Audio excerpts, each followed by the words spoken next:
Hepinize merhaba arkadaşlar. Bu videomuzda taşınabilir pil punta makinesini sökeceğiz. Aslında ben öncesinde söktüm çünkü video çok uzuyor. Nasıl söküldüğünü de anlatayım. Şurada 2 tane vida yeri var. Vidaları çıkarmıyorsunuz. Bunlar şundan değişimi için. Açık bir nokta bulup ben maket bıçağını araya soktum. Hafif açtım. Sonra kenarlara tornavida uçlarını dizerek düz uçları yavaş yavaş açtım. Yani kırılıyor. Kırılmaması mümkün değil. Çok hasar vermedim. Sadece şöyle göstereyim. Şu parça açıldı.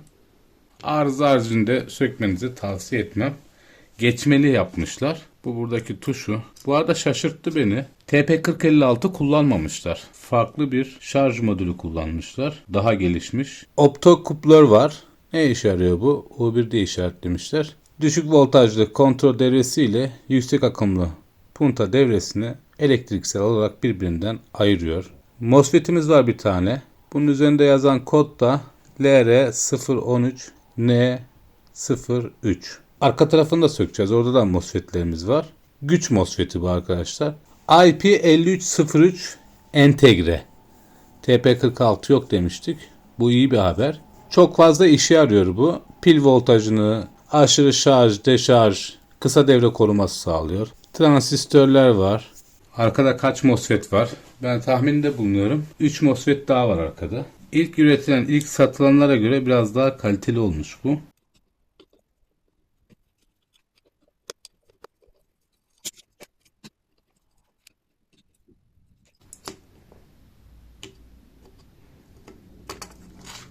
İki MOSFET. Birisi demişti 600-500 amper veriyor diye.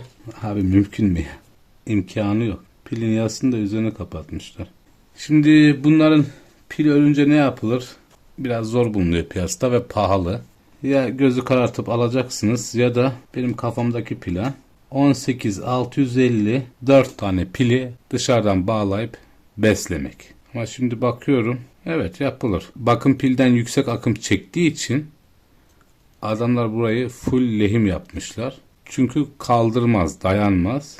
Yani bu makinede en aşağı bir 4 MOSFET olmalıydı. 2 tane olmazsa hayal kırıklığı. Şurada yaptıkları güncellemeyi şarj sisteminde ve diğer devrelerde buradan kısmışlar. Yani 500 amper, 600 amper komik bir rakam. 4 olsa da olmaz zaten. Ederi bu cihazların.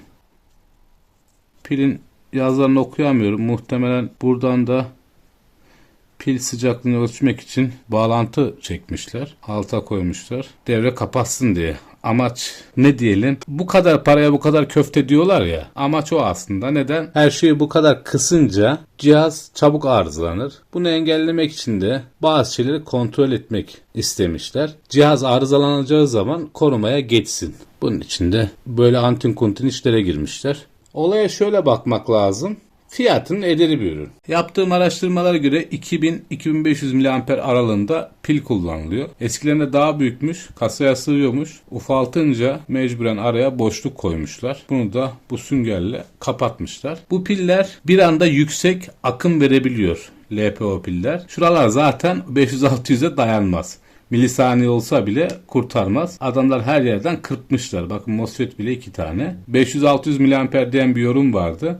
MOSFET başına 300 düşüyor. Hani 500 desek 250 düşüyor. Yok öyle bir dünya. Zaten gerek de yok. Adam böyle bir kaygısı yok. Sana demiş ki işte 0.20 milimetreye kadar punta yaparım. Bunun için de 120-150 amper yeterli. Neyse buradan uçlar değiştiriliyor. Vidalı. Zaten bunun için cihaz sökmenize gerek yok. Her şeyi anlattık, gösterdik. Videoma burada son veriyorum. YouTube kanalıma abone olarak destek verirseniz sevinirim. Başka bir videomuzda görüşmek üzere. Hepinize sağlıklı, mutlu, güzel günler dilerim. Hoşça kalın.